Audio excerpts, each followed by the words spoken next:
As we get into the fall, we know that October has often been referred to as Fire Prevention Month, and so it gets talked about in a lot of venues. It's a great time for us in safety to talk about it as well. We know that in 1910.39 there's a fire prevention plan that many companies need to have. And when we talk fire prevention, we're basically identifying the flammable, combustibles, and explosive materials we have in the workplace and doing everything possible to prevent problem with those.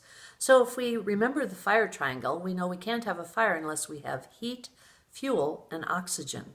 So as you review your fire prevention plan and look at your flammables and combustibles, always consider how can you control heat, how can you control fuel, and, if possible, how could you control oxygen?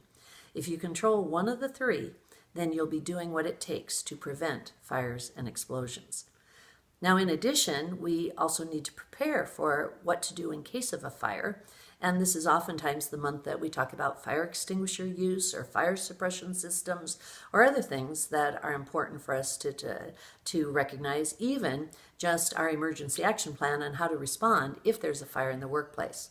So if you do decide that you have employees who will be trained to use fire extinguishers, then remember initial and annual training is required for them.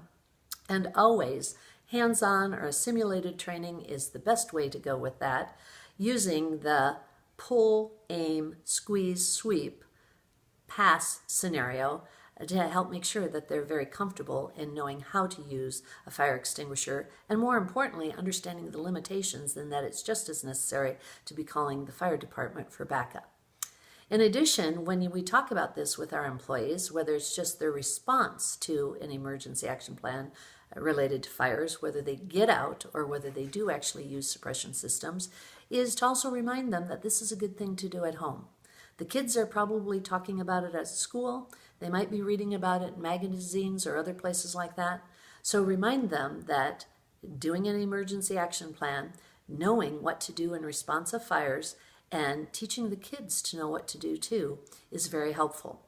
One tip I just heard recently is all kids should have a flashlight in their bedroom and know how to use it, because if they got caught or trapped in that bedroom, if they flash that out, that's a light that firefighters know means there's a kid on board, and they're going to do everything possible to get them out as soon as possible. So don't forget fire prevention and fire protection, and do what's necessary to be safe out there.